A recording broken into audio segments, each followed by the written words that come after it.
ਕੁਝ ਨਾ ਕੁਝ ਤਾਂ ਕਰਨਾ ਪੈਣਾ ਤੈਨੂੰ ਵੀ ਤੇ ਮੈਨੂੰ ਵੀ। ਜਿਉਣ ਲਈ ਹੈ ਮਰਨਾ ਪੈਣਾ ਤੈਨੂੰ ਵੀ ਤੇ ਮੈਨੂੰ ਵੀ। ਜੇ ਜ਼ਰਖੇਜ਼ ਬਣਾਉਣੀ ਹੈ ਇਹ ਧਰਤ ਮਨੁੱਖਤਾ ਦੀ ਤਾਂ ਫਿਰ ਬੱਦਲ ਬਣ ਕੇ ਵਰਨਾ ਪੈਣਾ ਤੈਨੂੰ ਵੀ ਤੇ ਮੈਨੂੰ ਵੀ। ਸਵਾਗਤ ਹੈ ਵਿਰਾਸਤ ਟੀਵੀ ਤੇ।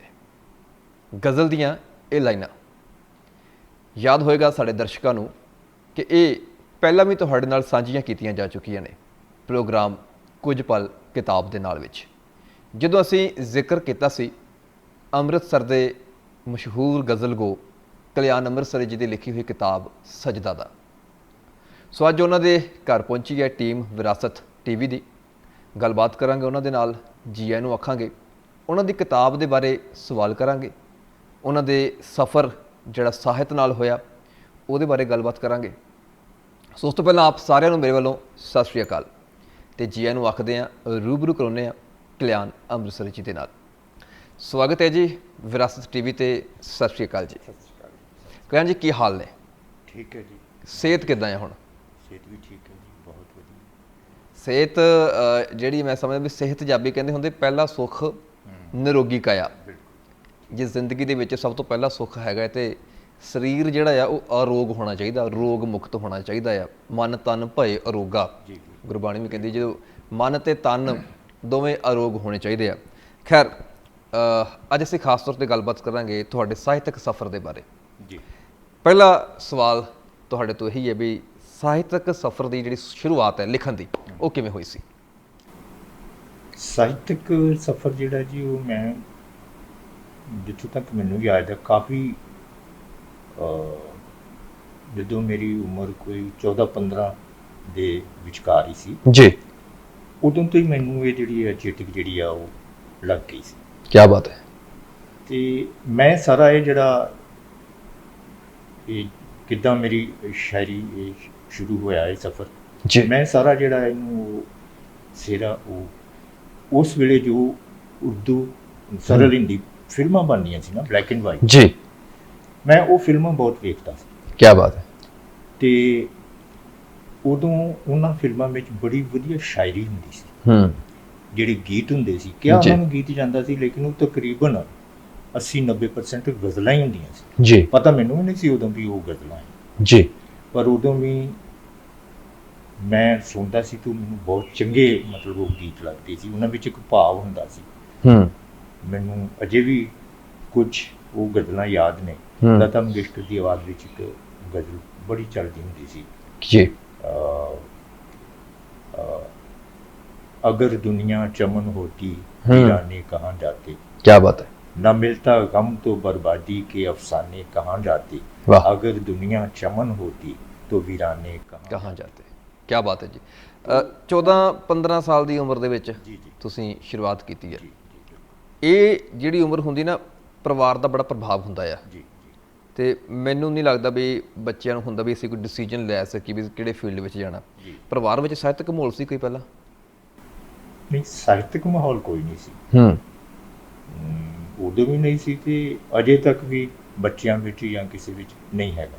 ਕੀ ਬਾਤ ਹੈ। ਹਾਂ, ਇੱਕ ਗੱਲ ਜ਼ਰੂਰ ਸੀ ਕਿ ਸਾਹਿਤ ਦਾ ਕੋਈ ਵੀ ਰੂਪ ਹੋਵੇ ਜੀ, ਉਹ ਕਿਸੇ ਵੀ ਰੂਪ ਵਿੱਚ ਸਾਹਿਤ ਹੋ ਸਕਦਾ। ਬਿਲਕੁਲ। ਮੈਂ ਇੰਨਾ ਸੁਣਿਆ ਸੀ ਕਿ ਜਿਹੜੇ ਸਾਡੇ ਪਿਤਾ ਜੀ ਸੀ ਨਾ ਜੀ, ਉਹ ਬੰਸਰੀ ਵਜਾਇਆ ਕਰਦੇ ਸੀ। ਕੀ ਬਾਤ ਹੈ ਜੀ, ਕੀ ਬਾਤ। ਕਲਾ ਹੀ ਆ ਜਾਂਦੀ। ਬਿਲਕੁਲ ਬਿਲਕੁਲ, ਬਹੁਤ ਵਧੀਆ।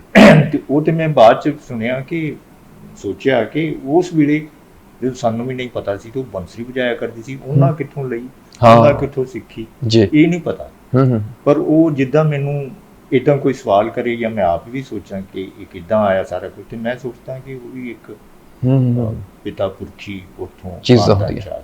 ਬਿਲਕੁਲ ਜੀ। ਸੰਗੀਤ ਤੇ ਸਾਹਿਤ ਦੋਵੇਂ ਮੈਨੂੰ ਲੱਗਦਾ ਬੜਾ ਗੂੜਾ ਰਿਸ਼ਤਾ ਹੈਗਾ ਹੈ ਆਪਸ ਦੇ ਵਿੱਚ। ਤੇ ਜੇ ਇਕੱਲਾ ਸੰਗੀਤ ਕਰ ਦਈਏ ਤੇ ਵਿੱਚ ਸਾਹਿਤ ਯਾਨੀ ਕਿ ਉਹਦੇ ਵਿੱਚ ਕੋਈ ਵਾਰਤਕ ਜਾਂ ਕਵਿਤਾ ਜਾਂ ਗੀਤ ਜਾਂ ਗਜ਼ਲ ਨਾ ਸ਼ਾਮਿਲ ਕੀਤੀ ਜਾਵੇ ਤੇ ਸ਼ਾਇਦ ਸੰਗੀਤ ਦਾ ਵੀ ਉਸ ਉਹੋ ਜਿਹਾ ਸਵਾਦ ਨਹੀਂ ਰਹੂਗਾ। ਅਸੀਂ ਪੰਜਾਬ ਦੀ ਵਿਰਾਸਤ ਦੀ ਗੱਲ ਕਰਦੇ ਹਾਂ, ਪੰਜਾਬ ਦੇ ਇਤਿਹਾਸ ਦੀ, ਜਾਂ ਪੰਜਾਬ ਦੇ ਸੱਭਿਆਚਾਰ ਦੀ ਗੱਲ ਕਰੀਏ, ਬਾਬੇ ਨਾਨਕ ਤੋਂ ਸ਼ੁਰੂ ਹੁੰਦਾ ਆ। ਸੰਗੀਤ ਨੂੰ ਇੱਕ ਨਵਾਂ ਜਿਹੜਾ ਆ ਅਧਿਆਇ ਮਿਲਦਾ ਆ, ਇੱਕ ਨਵਾਂ ਮੌਕਾ ਮਿਲਦਾ ਆ ਜਿਹਨੂੰ ਰੂਹਾਨੀਅਤ ਦੇ ਤੌਰ 'ਤੇ ਜਾਣਿਆ ਜਾਂਦਾ ਹੈ। ਉਸ ਤੋਂ ਬਾਅਦ ਚਾਹੇ ਬੁੱਲੇ ਸ਼ਾਹ ਦੀ ਗੱਲ ਕਰਦੇ ਹਾਂ, ਵੈਸੇ ਬਾਬਾ ਫਰੀਦ ਦੀ ਗੱਲ ਕਰਦੇ ਹਾਂ, ਸ਼ਾਹ ਹੁਸੈਨ ਦੀ ਗੱਲ ਕਰਦੇ ਹਾਂ, ਵਾਰਿਸ ਸ਼ਾਹ ਦੀ ਹੀਰ ਬੜੀ ਮਕਬੂਲ ਰਹੀ ਹੈ। ਔਰ 6ਵੇਂ ਪਾਤਸ਼ਾਹ ਦਾ ਜ਼ਿਕਰ ਹੁੰਦਾ ਹੈ, ਗੁਰੂ ਹਰਗੋਬਿੰਦ ਪਾਤਸ਼ਾਹ ਜੀ ਦਾ ਢਾਡੀ ਵਾਰਾਂ ਦਾ ਪ੍ਰਚਲਨ ਕੀਤਾ। ਗੁਰੂ ਨਾਨਕ ਸਾਹਿਬ ਦੀ ਬਾਣੀ ਜਦੋਂ ਅਸੀਂ ਪੜ੍ਹਦੇ ਹਾਂ ਵੀ ਟੁੰਡੇ ਇਸ ਰਾਜੇ ਕੀ ਧੂਣੀ ਤੇ ਗਾਣੀ, ਸੋ ਧੁਨੀਆਂ ਦਾ, ਸੰਗੀਤ ਦਾ, ਸਾਹਿਤ ਦਾ ਇੱਕ ਬੜਾ ਗੂੜਾ ਸੰਬੰਧ ਹੈ। ਵੀ ਲੱਗਦਾ ਫਿਰ ਉਹ ਆਪਣੇ ਆਪ ਜਿਹੜੀ ਤੁਹਾਡੀ ਗੱਲ ਹੈਗੀ ਵੀ ਉਹ ਜੁੜ ਜਾਂਦੀ ਹੈ ਵੀ ਚਾਹੇ ਸੰਗੀਤ ਹੋਵੇ ਚਾਹੇ ਸਾਹਿਤ ਹੋਵੇ, ਇਹਨਾਂ ਦਾ ਸੁਮੇਲ ਕਿਤੇ ਨਾ ਕਿਤੇ ਜਿਹੜਾ ਆ ਜਦੋਂ ਹੋ ਜਾਂਦਾ ਆ, ਤੇ ਜਦੋਂ ਇਹ ਸੁਮੇਲ ਹੁੰਦਾ ਆ ਉਦੋਂ ਜੋ ਵੀ ਪ੍ਰਗਟ ਹੁੰਦਾ ਆ ਉਹ ਖੂਬਸੂਰਤ ਹੁੰਦਾ ਆ, ਉਹ ਸੋਹਣਾ ਹੁੰਦਾ ਆ, ਉਹ ਸੰਜੀਦਾ ਹੁੰਦਾ ਆ, ਉਹ ਕਲਿਆਣਕਾਰੀ ਹੁੰਦਾ ਆ। ਗਜ਼ਲ ਤੁਸੀਂ ਚੁਣਿਆ, ਤੁਸੀਂ ਜ਼ਿਕਰ ਕੀਤਾ ਵੀ ਸਾਹਿਤ ਕਿਸੇ ਰੂਪ ਵਿੱਚ ਵੀ ਹੋ ਸਕਦਾ। ਸਾਹਿਤ ਦੇ ਰੂਪ ਕਹਾਣੀ ਵੀ ਹੋ ਸਕਦੀ ਆ, ਨਾਵਲ ਵੀ ਹੋ ਸਕਦਾ, ਸਫ਼ਰਨਾਮਾ ਵੀ ਹੋ ਸਕਦਾ ਆ, ਬਿਲਕੁਲ ਸਾਰਾ ਕੁਝ ਹੋ ਸਕਦਾ ਆ। ਤੁਸੀਂ ਗਜ਼ਲ ਹੀ ਕਿਉਂ ਚੁਣੀ? ਮੈਂ ਦੂਜਿਆਂ ਬਾਰੇ ਤਾਂ ਕੁਝ ਨਹੀਂ ਕਹਿ ਸਕਦਾ, ਕਿ ਮੇਰਾ ਖਿਆਲ ਇਹ ਹੈ ਕਿ ਇਹਦੇ ਵਿੱਚ ਕੋਈ ਉਚੇਚ ਕਰਨ ਦੀ ਲੋੜ ਨਹੀਂ ਮੈਨੂੰ ਪਈ ਕਿ ਮੈਂ ਗਜ਼ਲ ਲਿਖਣੀ ਆ ਜਾਂ ਇਹ ਆਪਣੇ ਆਪ ਹੀ, ਜਿਵੇਂ ਮੈਂ ਜ਼ਿਕਰ ਕੀਤਾ ਕਿ ਮੈਂ ਜਦੋਂ ਉਹ ਫਿਲਮੀ ਸੰਗੀਤ ਸੁਣਦਾ ਸੀ ਤਾਂ ਸਾਰੀਆਂ ਗਜ਼ਲਾਂ ਹੁੰਦੀਆਂ ਸੀ, ਗੋਡ ਗਿਫਟਡ ਕਹਿ ਸਕਦੇ ਹਾਂ, ਗੋਡ ਗਿਫਟ, ਉਹ ਆਪਣੇ ਆਪ ਵਿੱਚ ਆਇਆ। ਮੈਨੂੰ ਲੱਗਦਾ ਸੀ ਕਿ ਉਹ ਜਦੋਂ ਮੈਂ ਉਹ ਗੀਤਾਂ ਦੇ ਸ਼ੇਰ ਜਿਹੜੇ ਹੁੰਦੇ ਸੀ ਨਾ ਉਹ ਸੁਣਦਾ ਸੀ ਤੇ ਉਹਦੇ ਵਿੱਚ ਇੱਕ ਗੱਲ ਪੂਰੀ ਕਹੀ ਜਾਂਦੀ ਸੀ ਇੱਕ ਸ਼ੇਰ ਵਿੱਚ। ਵਾਹ।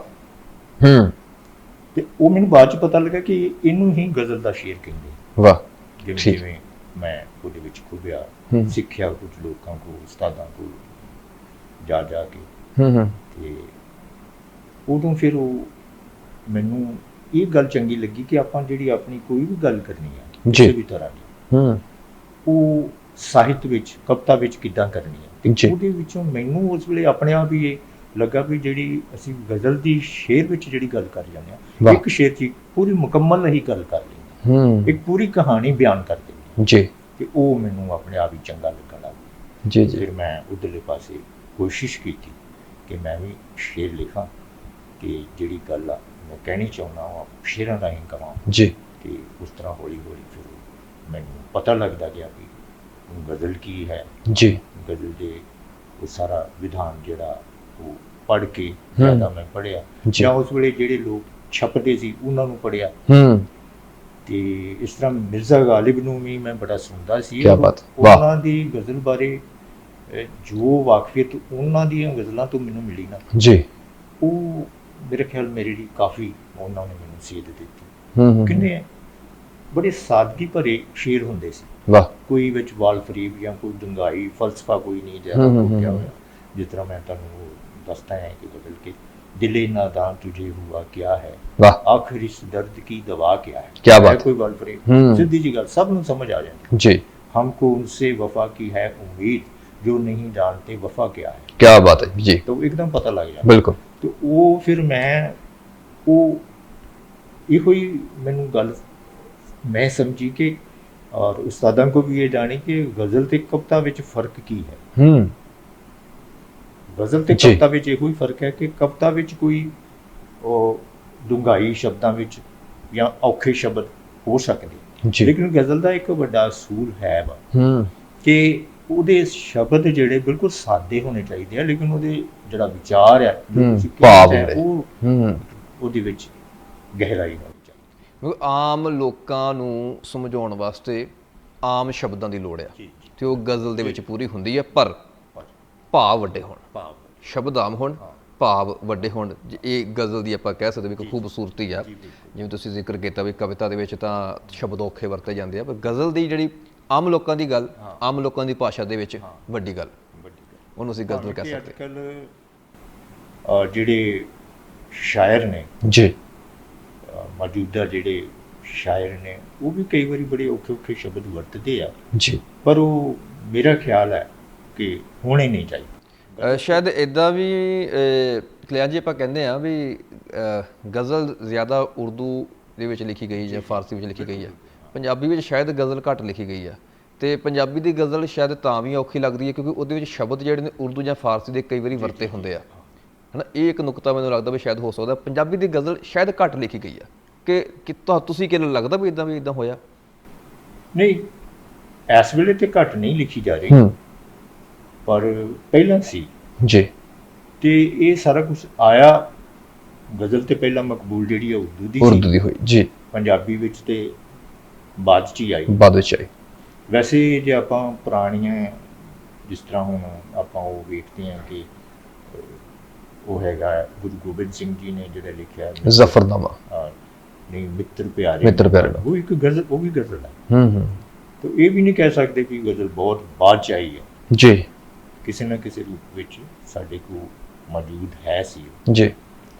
ਤੇ ਇਸ ਤਰ੍ਹਾਂ ਕਰਕੇ ਫਿਰ ਮੈਂ ਗਜ਼ਲ ਵੱਲ ਜ਼ਿਆਦਾ ਹੋ ਗਿਆ। ਜੀ ਬਿਲਕੁਲ। ਗਜ਼ਲ ਸਾਹਿਤ, ਸੰਗੀਤ, ਇਹ ਚੀਜ਼ਾਂ ਥੋੜ੍ਹੀਆਂ ਸ਼ੌਂਕ ਨਾਲ ਹੁੰਦੀਆਂ। ਸ਼ੌਂਕ ਵਾਲਾ ਬੰਦਾ ਕਰ ਸਕਦਾ, ਤੇ ਜੇ ਸ਼ੌਂਕ ਵਾਲਾ ਬੰਦਾ ਸ਼ੌਂਕ ਦੇ ਵਿੱਚ ਇਹੀ ਕੰਮ ਕਰਦਾ ਰਹੇ ਤੇ ਰੋਟੀ ਨਹੀਂ ਪੱਕਦੀ ਮੇਰੇ ਖਿਆਲ 'ਚ ਘਰ ਦੇ ਵਿੱਚ ਇਹਨਾਂ ਚੀਜ਼ਾਂ ਦੇ ਨਾਲ। ਸੋ ਰੋਟੀ ਦੇ ਵਾਸਤੇ ਜੀ, ਕਿਉਂਕਿ ਜ਼ਿੰਦਗੀ ਸੰਘਰਸ਼ ਹੈ, ਪਰਿਵਾਰ ਹੈ, ਉਹਦੇ ਵਾਸਤੇ ਜਿਹੜੀ ਆਰਥਿਕਤਾ ਸੀ ਤੁਹਾਡੀ ਜਾਂ ਪੇਸ਼ਾ ਸੀਗਾ ਉਹ ਕੀ ਰਿਹਾ? ਇਹ ਤਾਂ ਸ਼ੌਂਕ ਹੋ ਗਿਆ ਤੁਹਾਡਾ ਗਜ਼ਲ ਦਾ, ਤੁਸੀਂ ਸਫਲ ਹੋਏ ਉਹਦੇ ਵਿੱਚ ਹੈ ਨਾ, ਇਹ ਤੇ ਜੀ। ਸ਼ੌਂਕ ਹੈ। ਪਰਿਵਾਰ ਦੇ ਵਾਸਤੇ, ਪਰਿਵਾਰ ਵਿੱਚ ਕੌਣ ਕੌਣ ਸੀਗਾ? ਕੀ ਤੁਸੀਂ ਪੇਸ਼ੇ ਵਜੋਂ ਕੀ ਕੀਤਾ, ਕੀ ਕੰਮ ਕਰਦੇ ਰਹੇ? ਪੇਸ਼ੇ ਵਜੋਂ ਦੇਖੋ, ਮੈਂ ਮੈਟ੍ਰਿਕ ਕਰਨ ਤੋਂ ਬਾਅਦ ਜੀ ਮੈਨੂੰ ਇਹ ਕੁਝ ਲੋਕਾਂ ਨੇ ਸਲਾਹ ਦਿੱਤੀ ਜਿਨ੍ਹਾਂ ਨਾਲ ਮੇਲ ਜੋਲ ਸੀ ਜੀ, ਕਿ ਤੁਸੀਂ ਕਰ ਲਓ ਵਿਦਵਾਨੀ। ਜੀ, ਵਿਦਵਾਨੀ ਕਰਕੇ ਉਸ ਤੋਂ ਬਾਅਦ ਗਿਆਨੀ ਕਰੋ ਤੇ ਪੰਜਾਬੀ ਦੇ ਟੀਚਰ ਬਣ ਜਾਓ। ਕੀ ਬਾਤ। ਮੈਨੂੰ ਚੰਗੀ ਗੱਲ ਲੱਗੀ, ਸੌਖਾ ਲੱਗਾ ਮੈਨੂੰ ਜੀ। ਚਲੋ ਮੈਂ ਵਿਦਵਾਨੀ ਕਰ ਲਈ ਜੀ, ਤੇ ਗਿਆਨੀ ਵੀ ਪੜ੍ਹਨੀ ਸ਼ੁਰੂ ਕਰਤੀ। ਠੀਕ ਹੈ। ਪਰ ਉਹ ਹੋਇਆ ਇੰਜ ਕਿ ਕੁਝ ਘਰ ਦੀਆਂ ਮਜਬੂਰੀਆਂ ਸੀ, ਪਰਿਵਾਰ ਅਮੀਰੀ ਨਹੀਂ ਸੀ ਸਾਡੀ, ਗਰੀਬੀ ਸੀ। ਪਿਤਾ ਜੀ ਸਰਕਾਰੀ ਨੌਕਰੀ ਕਰਦੇ ਸੀ ਤੇ ਉਹਦੀ ਨੌਕਰੀਆਂ ਦੀ ਤਨਖਾਹ ਵੀ ਬੜੀ, ਮੈਨੂੰ ਜਿੱਥੋਂ ਤੱਕ ਯਾਦ ਆ ਕਿ ਜਿੱਥੋਂ ਮੈਂ ਸੁਣਿਆ ਉਦੋਂ ਸਿਰਫ 60 ਰੁਪਏ ਉਹਨਾਂ ਨੂੰ ਮਿਲਦੇ ਜੀ। ਉਸ ਤੋਂ ਬਾਅਦ ਬੜੀ ਦੇਰ ਬਾਅਦ 100 ਹੋਇਆ ਤੇ ਉਹੋ ਜਿਹੀ ਹਾਲਾਤ ਵਿੱਚ ਇੱਕ ਪਰਿਵਾਰ ਨੂੰ ਪਾਲਣਾ, ਫਿਰ ਉਹ ਸਾਰਾ ਕੁਝ ਕਰਨਾ ਜਾਂ ਬੱਚਿਆਂ ਨੂੰ ਕੋਈ ਉੱਚ ਸਿੱਖਿਆ ਦਿਵਾ ਸਕਣੀ ਬਹੁਤ ਔਖਾ ਸੀ। ਤੇ ਫਿਰ ਮੈਂ ਘਰਦਿਆਂ ਦਾ ਇਕੱਲਾ ਬੇਟਾ ਵੀ ਸਾਂ ਜੀ, ਉਹਨਾਂ ਨੇ ਮੇਰੀ ਸ਼ਾਦੀ ਛੇਤੀ ਕਰ ਦਿੱਤੀ ਜੀ। ਉਹ ਫਿਰ ਕੁਝ ਘਰੇਲੂ ਮਜਬੂਰੀਆਂ ਇੱਦਾਂ ਕਰਕੇ ਕੁਝ ਕਰਕੇ ਤੇ ਮੈਂ ਉਹ ਗਿਆਨੀ ਵੀ ਮੁਕੰਮਲ ਨਹੀਂ ਕਰ ਸਕਿਆ ਜੀ। ਤੇ ਮੈਨੂੰ ਘਰ ਦੇ ਉਹ ਖਰਚਾ ਚਲਾਉਣ ਲਈ ਕੁਛ ਨਾ ਕੁਛ ਕੰਮ ਕਰਨਾ ਪਿਆ। ਜ਼ਿਕਰ ਹੈਗਾ ਵੀ ਤੁਸੀਂ ਕਲਾ ਦੇ ਖੇਤਰ ਨਾਲ ਵੀ ਜੁੜੇ ਚੰਗੀ ਤਰ੍ਹਾਂ। ਜੀ, ਬਤੌਰ ਕਲਾਕਾਰ ਡਰਾਮੇ ਕੀਤੇ, ਨਾਟਕ ਕੀਤੇ, ਉਹ ਤਜਰਬਾ ਕਿਹੋ ਜਿਹਾ ਸੀਗਾ? ਉਹਦੀ ਸ਼ੁਰੂਆਤ ਕਿਵੇਂ ਹੋਈ ਸੀ? ਉਹ ਜਿਸ ਤਰ੍ਹਾਂ ਕਹਿੰਦੇ ਨੇ ਕਿ ਸਾਰੀਆਂ ਗੱਲਾਂ ਜਿਹੜੀਆਂ ਨੇ, ਕਲਾ ਕੋਈ ਵੀ ਆ ਜੀ, ਇਹ ਗੋਡ ਗਿਫਟ। ਬਿਲਕੁਲ।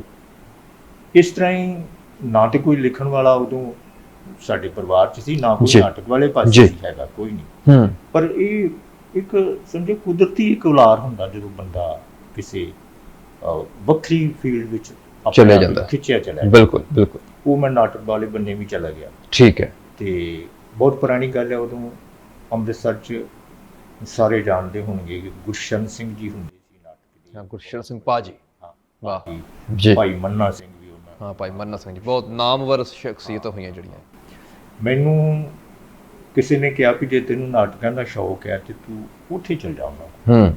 ਮੈਂ ਲੱਭ ਲੁੱਭ ਕੇ ਉੱਥੇ ਉਹਨਾਂ ਕੋਲ ਪਹੁੰਚ ਗਿਆ। ਵਾਹ। ਖੈਰ ਉਹਨਾਂ ਨੇ ਮੈਨੂੰ ਕਰ ਲਿਆ ਮਨਜ਼ੂਰ ਤੇ ਉਹਨਾਂ ਨਾਲ ਫਿਰ ਮੈਂ ਬਹੁਤੇ ਨਹੀਂ ਕੀਤੇ, ਕੁਝ ਨਾਟਕ ਕੀਤੇ, ਫਿਰ ਕੁਝ ਆਪਣੇ ਵੀ ਲਿਖ ਕੇ ਮੈਂ ਆਪਣੀ ਉਹ ਬਣਾ ਕੇ ਇੱਕ ਪਾਰਟੀ ਤੇ ਉਹ ਵੀ ਕਰਦਾ ਰਿਹਾ। ਵਾਹ। ਤੇ ਫਿਰ ਉਹ ਨਾਟਕ ਵਾਲੇ ਬੰਨੇ ਹੋ ਗਿਆ। ਫਿਰ ਉਹ ਕੁਝ ਨਾਟਕ ਆਪ ਵੀ ਮੈਂ ਲਿਖੇ ਤੇ ਉਹ ਆਪਣੀ ਜਿਹੜੇ ਬੰਦੇ ਮੇਰੇ ਨਾਲ ਸੀ ਉਹਨਾਂ ਨੂੰ ਕਰਕੇ ਕਰਦਾ ਰਿਹਾ ਜੀ। ਉਸ ਤੋਂ ਬਾਅਦ ਮੈਂ ਹੌਲੀ ਹੌਲੀ ਬੰਦਾ ਜਿਸ ਤਰ੍ਹਾਂ ਮੈਂ ਕਹਿੰਦਾ ਕਿ ਮੈਂ ਉਹ ਗਾਣੇ ਸੁਣਦਾ ਸਾਹਿਤ ਵੱਲ ਆ ਗਿਆ, ਲਿਖਣ ਵਾਲਾ ਨਾਟਕ ਵੱਲ ਆ ਗਿਆ। ਫਿਰ ਮੇਰਾ ਧਿਆਨ ਹੋਇਆ ਰੇਡੀਓ ਵੱਲ। ਰੇਡੀਓ ਸੁਣਨਾ, ਰੇਡੀਓ ਦਾ ਵੀ ਮੈਂ ਬਹੁਤ ਸ਼ੌਕੀਨ ਸੀ, ਸੁਣਦਾ ਸੀ। ਉੱਥੇ ਵੀ ਸੰਗੀਤ ਬੜਾ ਮਜ਼ੇਦਾਰ ਉਦੋਂ ਚੱਲਦਾ ਸੀ। ਪਾਕਿਸਤਾਨ ਰੇਡੀਓ ਤੇ ਆਪਣਾ ਜਲੰਧਰ, ਦਿੱਲੀ ਤੋਂ ਹੀ ਪ੍ਰੋਗਰਾਮ ਆਉਂਦੇ ਸੀ ਉਦੋਂ ਜੀ। ਉਹ ਵੀ ਬੜੇ ਵਧੀਆ ਪ੍ਰੋਗਰਾਮ ਸੀ। ਫਿਰ ਮੈਂ ਉਹ ਉੱਥੇ ਐਪਲੀਕੇਸ਼ਨ ਲਿਖ ਕੇ ਦਿੱਤੀ। ਅੱਛਾ ਜੀ। ਕਿ ਮੈਂ ਫਲਾਣ ਪ੍ਰੋਗਰਾਮ 'ਚ ਹਿੱਸਾ ਲੈਣਾ ਚਾਹੁੰਦਾ। ਉਦੋਂ ਯੁਵਾਨੀ ਪ੍ਰੋਗਰਾਮ ਇੱਕ ਚੱਲਦਾ ਸੀ, ਨੌਜਵਾਨਾਂ ਦਾ ਪ੍ਰੋਗਰਾਮ। ਯੁਵਾਨੀ ਜੀ। ਹਾਂ। ਤੇ ਉਹ ਫਿਰ ਮੈਂ ਉਦੋਂ ਉਹਨਾਂ ਨੂੰ ਐਪਲੀਕੇਸ਼ਨ ਲਿਖ ਕੇ ਭੇਜੀ ਜੀ।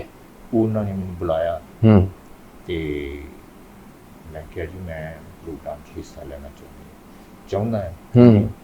ਤੇ ਕਹਿੰਦੇ ਕੀ ਕਰ ਸਕਦੇ ਹੋ ਜੀ? ਮੈਂ ਕਿਹਾ ਜੀ ਮੈਂ ਕਹਾਣੀ ਲਿਖਦਾ ਵਾਂ, ਹੂੰ ਕਵਿਤਾ ਵੀ ਮਾੜੀ ਮੋਟੀ ਲਿਖਦਾ ਵਾਂ। ਹੂੰ ਤੇ ਉਹ ਜਿਹੜਾ ਪ੍ਰੋਡਿਊਸਰ ਸੀ ਉਹ ਮੈਨੂੰ ਕਹਿੰਦਾ ਵੀ ਕਾਕਾ ਜੀ ਤੁਹਾਡੀ ਆਵਾਜ਼ ਚੰਗੀ ਆ, ਹੂੰ ਤੁਸੀਂ ਕੰਪੇਅਰਿੰਗ ਕਰ ਸਕਦੇ। ਅੱਛਾ ਜੀ। ਮੈਂ ਕਿਹਾ ਚਲੋ ਜੀ ਠੀਕ ਹੈ। ਹੂੰ ਮੈਂ ਖੁਸ਼ ਹੋ ਗਿਆ। ਠੀਕ ਹੈ। ਉਹਨਾਂ ਨੇ ਮੈਨੂੰ ਉਹ ਕੰਪੇਅਰਿੰਗ ਦਾ ਪ੍ਰੋਗਰਾਮ ਜਿਹੜਾ ਸੀ ਉਹ ਕੁਝ ਦਿਨਾਂ ਦਾ ਕੰਟੈਕਟ ਥੋੜ੍ਹੇ ਦਿਨਾਂ ਬਾਅਦ ਹੀ ਮੇਰੇ ਘਰ ਭੇਜ ਦਿੱਤਾ। ਕੀ ਬਾਤ ਹੈ। ਫਿਰ ਮੈਂ ਉਸੇ ਪ੍ਰੋਗਰਾਮ ਦੀ ਕੰਪੇਅਰਿੰਗ ਕਰਨ ਲੱਗ ਪਿਆ। ਫਿਰ ਕਹਾਣੀਆਂ ਲਿਖੀਆਂ ਮੈਂ। ਜੀ। ਸ਼ੁਰੂਆਤੀ ਜਿਹੜਾ ਦੌਰ ਮੇਰਾ ਸਾਹਿਤ ਦਾ ਉਹ ਕਹਾਣੀਆਂ ਤੋਂ ਸ਼ੁਰੂ। ਹੂੰ ਮੈਂ ਉੱਥੇ 2-3 ਕਹਾਣੀਆਂ ਲਿਖੀਆਂ ਜਿਹੜੀਆਂ ਉਹ ਰੇਡੀਓ 'ਤੇ ਪ੍ਰਸਾਰਿਤ ਕੀਤੀਆਂ ਜੀ। ਉਸੇ ਪ੍ਰੋਗਰਾਮ ਵਿੱਚ। ਜੀ ਗੁਰਬਾਣੀ ਵਿੱਚ। ਜੀ ਬਿਲਕੁਲ ਜੀ। ਗੱਲ ਕਰਦੇ ਹਾਂ ਕਿ ਉਹ ਚੀਜ਼ ਜਿਹੜੀ ਸਾਨੂੰ ਅੱਜ ਕਲਿਆਣ ਜੀ ਦੇ ਘਰ ਖਿੱਚ ਕੇ ਲਿਆਈ ਆ, ਜੀ ਜਿਸ ਕਰਕੇ ਅਸੀਂ ਅੱਜ ਰੂਬਰੂ ਹੋ ਰਹੇ ਹਾਂ ਜੀ ਤੁਹਾਡੀ ਕਿਤਾਬ ਸਜਦਾ।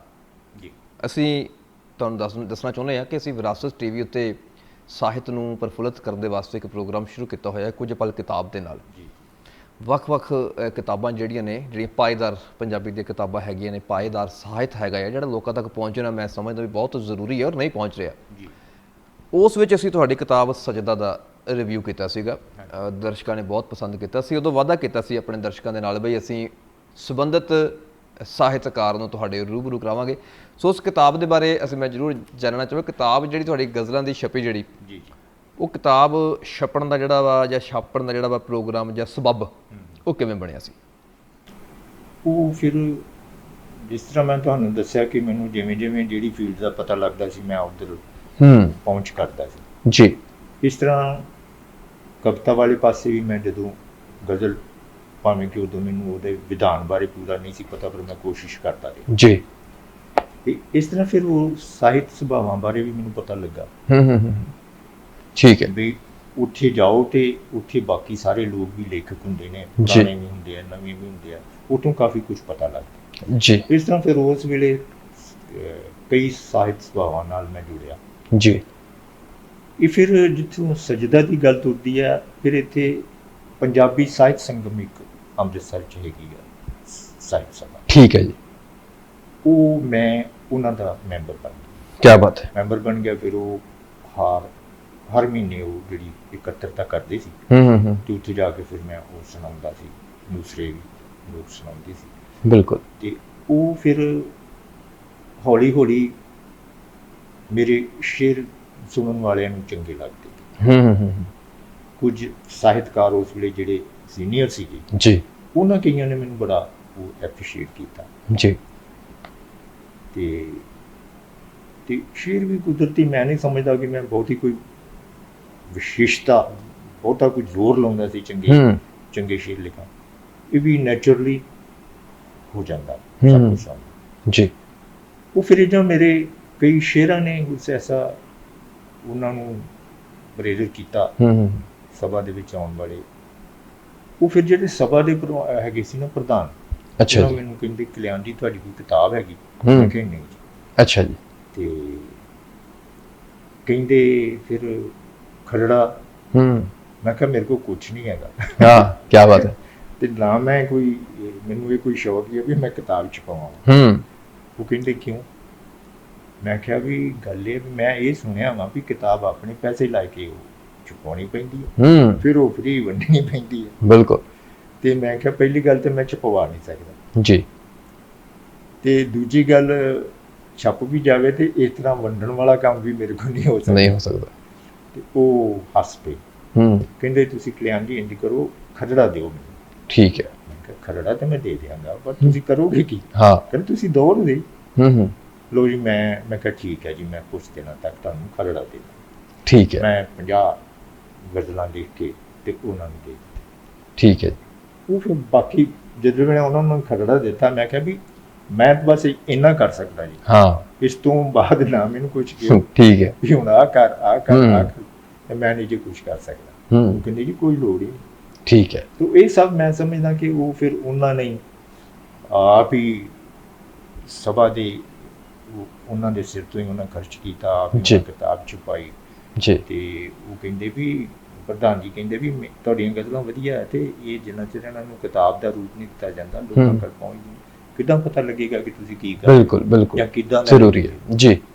ਤੇ ਇਹ ਸਾਰੀ ਮੈਂ ਸਮਝਦਾ ਹੈ ਪੰਜਾਬੀ ਸਾਹਿਤ ਸੰਗਮ ਦੀ ਹੂੰ ਸਾਰਾ ਉਪਰਾਲਾ ਹੈ ਜੀ ਜਾਂ ਸਭ ਤੋਂ ਵੱਡੀ ਗੱਲ ਜਿਹੜੀ ਆ ਉਹ ਪ੍ਰਧਾਨ ਜੀ ਸਰਬਜੀਤ ਸਿੰਘ ਸੰਧੂ ਨੇ ਜੀ ਉਹਨਾਂ ਦੀ ਸਾਰੀ ਜੀ ਬਿਲਕੁਲ ਸਜਦਾ ਤੁਹਾਡੀ ਕਿਤਾਬ ਛਪੀ ਸੀ ਮੌਜੂਦਾ ਦੌਰ ਦੀ ਗੱਲ ਕਰਦੇ ਹਾਂ ਜੀ। ਕਿਉਂਕਿ ਤਕਰੀਬਨ 4-5 ਸਾਲ ਹੋ ਗਏ ਨੇ ਕਿਤਾਬ ਛਪੀ ਨੂੰ ਅੱਜ ਕੱਲ੍ਹ ਨਵਾਂ ਕੀ ਲਿਖ ਰਹੇ ਹਾਂ ਅਸੀਂ ਚਾਹਾਂਗੇ ਵੀ ਸਾਡੇ ਦਰਸ਼ਕਾਂ ਦੇ ਨਾਲ ਜਿਹੜੀ ਹੈ ਕਿਉਂਕਿ ਸਮਾਂ ਵੀ ਜਿਹੜਾ ਆ ਉਹ ਸਮਾਪਤੀ ਵੱਲ ਹੈਗਾ ਆ ਸਾਨੂੰ ਥੋੜ੍ਹਾ ਸੰਕੋਚਣਾ ਪੈਣਾ ਹੈ ਪ੍ਰੋਗਰਾਮ ਜਾਂਦੇ ਹੋਏ ਸੁਨੇਹਾ ਪੰਜਾਬੀ ਪਾਠਕਾਂ ਦੀ ਨਜ਼ਰ ਸਾਡੇ ਦਰਸ਼ਕਾਂ ਦੀ ਨਜ਼ਰ ਤੇ ਕੋਈ ਇੱਕ ਗਜ਼ਲ ਤੁਹਾਡੀ ਇਹੀ ਜ਼ਰੂਰ ਚਾਹਾਂਗੇ ਵੀ ਦਰਸ਼ਕਾਂ ਦੇ ਰੂਬਰੂ ਕੀਤੀ ਜਾਵੇ ਜੀ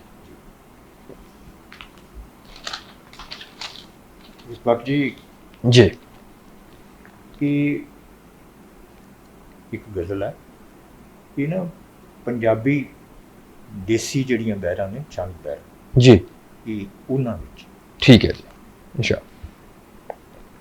ਇਹਦਾ ਮਤਲਬ ਹੈ ਜੀ ਕਿ ਸ਼ਾਇਰੀ ਸੰਗ ਜਿਨ੍ਹਾਂ ਨੂੰ ਨੇ ਹੁੰਦੀਆਂ ਮੁਹੱਬਤ ਕੀ ਬਾਤ ਹੈ ਜੀ ਸ਼ਾਇਰੀ ਸੰਗ ਜਿਨ੍ਹਾਂ ਨੂੰ ਨੇ ਹੁੰਦੀਆਂ ਮੁਹੱਬਤਾਂ ਵਾਹ ਲਫ਼ਜ਼ਾਂ ਦੀਆਂ ਦੋਸਤੋ ਉਹ ਕਰਦੇ ਇਬਾਦਤ ਕੀ ਬਾਤ ਹੈ ਜੀ ਬਹੁਤ ਖੂਬ ਵਾਹ ਜੀ ਕਿ ਸ਼ਾਇਰੀ ਸੰਗ ਜਿਨ੍ਹਾਂ ਨੂੰ ਨੇ ਹੁੰਦੀਆਂ ਮੁਹੱਬਤਾਂ ਲਫ਼ਜ਼ਾਂ ਦੀਆਂ ਦੋਸਤੋ ਉਹ ਕਰਦੇ ਇਬਾਦਤਾਂ ਵਾਹ ਕੁਛ ਇਹ ਦੇਖਣਾ ਕਿ ਦੌਲਤਾਂ ਦੀ ਤੱਕੜੀ 'ਚ ਤੁਲਨ ਮੁਹੱਬਤਾਂ ਕੀ ਬਾਤ ਹੈ ਜੀ ਦੌਲਤਾਂ ਦੀ ਤੱਕੜੀ 'ਚ ਤੁਲਨ ਮੁਹੱਬਤਾਂ ਕੀ ਬਾਤ ਹੈ ਵਾਹ ਦੌਲਤਾਂ ਦੀ ਤੱਕੜੀ 'ਚ ਤੁਲਨ ਮੁਹੱਬਤਾਂ ਰਿਸ਼ਤਿਆਂ 'ਚ ਹੁੰਦੀਆਂ ਨੇ ਹੁਣ ਤਾਂ ਤਿਜਾਰਤਾਂ ਕੀ ਬਾਤ ਹੈ ਤਿਜਾਰਤਾਂ ਵਾਹ ਵਾਹ ਕੁਛ ਇਹ ਦੇਖਣਾ ਕਿ ਉਹ ਸੱਚ ਨੂੰ ਹੀ ਮੰਨਦੇ ਖੁਦਾ ਨੇ ਦੋਸਤੋ ਕੀ ਬਾਤ ਹੈ ਜੀ ਉਹ ਸੱਚ ਨੂੰ ਹੀ ਮੰਨਦੇ ਖੁਦਾ ਨੇ ਦੋਸਤੋ ਸੱਚ ਦੀਆਂ ਜਿਨ੍ਹਾਂ ਨੂੰ ਨੇ ਹੁੰਦੀਆਂ ਸ਼ਨਾਖਤਾਂ ਕੀ ਬਾਤ ਹੈ ਬਹੁਤ ਖੂਬ ਇੱਕ ਸ਼ੋਰ ਦੇ ਦੇਖਣਾ ਜੀ ਕਿ ਮੁਹੱਬਤਾਂ ਦੀ ਖੈਰ ਪਾ ਦੇ ਮੰਦਰਾਂ ਮਸੀਤਾਂ ਕੀ ਬਾਤ ਹੈ ਜੀ ਬਹੁਤ ਖੂਬ ਮੁਹੱਬਤਾਂ ਦੀ ਖੈਰ ਪਾ ਦੇ ਮੰਦਰਾਂ ਮਸੀਤਾਂ ਨੂੰ ਇਹ ਤੂੰ ਵੱਧ ਮੰਗੀਏ ਨਾ ਰੱਬਾ ਕੋਈ ਨਿਆਮ ਕੀ ਬਾਤ ਹੈ ਜੀ ਬਹੁਤ ਖੂਬਸੂਰਤ ਜੀ ਕਿ ਮਨੁੱਖਤਾ ਦਾ ਘਾਣ ਕੀਤਾ ਮਜ਼ਹਬਾਂ ਦੇ ਨਾਮ ਵਾਹ ਕੀ ਬਾਤ ਮਨੁੱਖਤਾ ਦਾ ਘਾਣ ਕੀਤਾ ਮਜ਼ਹਬਾਂ ਦੇ ਨਾਮ ਤੇ ਵਾਹ ਕੀ ਹੈ ਦਿੱਤਾ ਸਾਨੂੰ ਇਹਨਾਂ ਦੋਸਤੋ ਸਿਆਸਤਾਂ ਕੀ ਬਾਤ ਹੈ ਬਹੁਤ ਖੂਬ ਮਨੁੱਖਤਾ ਦਾ ਘਾਣ ਕੀਤਾ ਮਜ਼ਹਬਾਂ ਦੇ ਨਾਮ ਤੇ ਕੀ ਹੈ ਦਿੱਤਾ ਸਾਨੂੰ ਇਹਨਾਂ ਦੋਸਤੋ ਸਿਆਸਤਾਂ ਵਾਹ ਅਗਲਾ ਸ਼ੇਰ ਹੈ ਕਿ ਜਿਨ੍ਹਾਂ ਨੂੰ ਪਿਆਰੀ ਹੁੰਦੀ ਦੋਸਤੋ ਹੈ ਜ਼ਿੰਦਗੀ ਵਾਹ ਜਿਨ੍ਹਾਂ ਨੂੰ ਪਿਆਰੀ ਹੁੰਦੀ ਦੋਸਤੋ ਹੈ ਜ਼ਿੰਦਗੀ ਉਹ ਦਿੰਦੇ ਜ਼ਿੰਦਗੀ ਦੇ ਵਾਸਤੇ ਸ਼ਹਾਦਤਾਂ ਵਾਹ ਬਹੁਤ ਖੂਬ ਜਿਨ੍ਹਾਂ ਨੂੰ ਪਿਆਰੀ ਹੁੰਦੀ ਦੋਸਤੋ ਹੈ ਜ਼ਿੰਦਗੀ ਉਹ ਦਿੰਦੇ ਜ਼ਿੰਦਗੀ ਦੇ ਵਾਸਤੇ ਸ਼ਹਾਦਤਾਂ ਵਾਹ ਆਖਰੀ ਸ਼ੇਰ ਹੈ ਜੀ ਕਿ ਮੰਦਰਾਂ ਤੇ ਮਸਜਿਦਾਂ 'ਚ ਮਸਜਿਦਾਂ ਵਾਹ ਮੰਦਰਾਂ ਤੇ ਮਸਜਿਦਾਂ 'ਚ ਹੁੰਦੇ ਨਾ ਇਹ ਫਾਸਲੇ ਵਾਹ ਮੰਦਰਾਂ ਤੇ ਮਸਜਿਦਾਂ 'ਚ ਹੁੰਦੇ ਨਾ ਇਹ ਫਾਸਲੇ ਦਿਲਾਂ ਵਿੱਚ ਰਹਿੰਦੀਆਂ ਆਬਾਦ ਜੀ ਇਬਾਦਤਾਂ ਦਿਲਾਂ ਵਿੱਚ ਰਹਿੰਦੀਆਂ ਆਬਾਦ ਜੇ ਇਬਾਦਤਾਂ ਧਰਮ ਤੇ ਸਿਆਸਤ ਉੱਤੇ ਜ਼ਬਰਦਸਤ ਕਟਾਕਸ਼ ਮੈਂ ਸਮਝਦਾ ਪਰ ਗੱਲ ਉਹੀ ਹੈ ਵੀ ਆਮ ਸ਼ਬਦਾਂ ਵਿੱਚ ਆਮ ਲੋਕਾਂ ਦੀ ਗੱਲ ਪਰ ਵੱਡੇ ਭਾਵ ਦੇ ਨਾਲ ਸ਼ੁਕਰੀਆ ਜੀ ਕਲਿਆਣ ਜੀ ਬਹੁਤ ਬਹੁਤ ਧੰਨਵਾਦ ਤੁਸੀਂ ਸਮਾਂ ਦਿੱਤਾ ਹੈ ਸਤਿ ਸ਼੍ਰੀ ਅਕਾਲ ਬਹੁਤ ਮਿਹਰਬਾਨੀ ਸੋ ਇਹ ਸਨ ਕਲਿਆਣ ਅੰਮ੍ਰਿਤਸਰੀ ਜੀ ਜਿਨ੍ਹਾਂ ਦੇ ਨਾਲ ਖਾਸ ਤੌਰ ਤੇ ਗੱਲਬਾਤ ਕੀਤੀ ਹੈ ਉਹਨਾਂ ਦੇ ਗ੍ਰਹਿ ਵਿਖੇ ਆ ਕੇ ਇੱਕ ਲੰਮੇ ਸਮੇਂ ਤੋਂ ਮਨ ਦੀ ਖੁਆਇਸ਼ ਸੀ ਕਿ ਐਸੀਆਂ ਸ਼ਖਸੀਅਤਾਂ ਨੂੰ ਆਪ ਜੀ ਦੇ ਰੂਬਰੂ ਕਰਾਈਏ ਜੋ ਜ਼ਮੀਨ ਦੇ ਨਾਲ ਜੁੜੇ ਹੋਏ ਨੇ ਔਰ ਅੰਬਰੀ ਉਡਾਰੀਆਂ ਨੇ ਸੋ ਇਹ ਅੱਜ ਸਾਡੀ ਇੱਕ ਕੋਸ਼ਿਸ਼ ਸੀ ਵਿਰਾਸਤ ਟੀਵੀ ਦੀ ਸਮੁੱਚੀ ਟੀਮ ਅੱਜ ਇੱਥੇ ਪਹੁੰਚੀ ਕਲਿਆਣ ਜੀ ਨੇ ਆਪਣਾ ਸਮਾਂ ਦਿੱਤਾ ਗੱਲਬਾਤ ਕੀਤੀ ਉਹਨਾਂ ਦੇ ਸਾਹਿਤਕ ਸਫ਼ਰ ਦੇ ਬਾਰੇ ਨਿੱਜੀ ਜ਼ਿੰਦਗੀ ਦੇ ਬਾਰੇ ਉਹਨਾਂ ਦੀਆਂ ਕਿਤਾਬਾਂ ਗਜ਼ਲਾਂ ਦੇ ਬਾਰੇ ਸੋ ਮਿਲਦੇ ਹਾਂ ਅਗਲੇ ਹਫ਼ਤੇ ਇੱਕ ਹੋਰ ਸ਼ਖਸੀਅਤ ਦੇ ਨਾਲ ਤੁਹਾਨੂੰ ਰੂਬਰੂ ਕਰਾਵਾਂਗੇ ਤਦ ਤੱਕ ਲਈ ਮੈਨੂੰ ਦਿਓ ਇਜਾਜ਼ਤ ਸਤਿ ਸ੍ਰੀ ਅਕਾਲ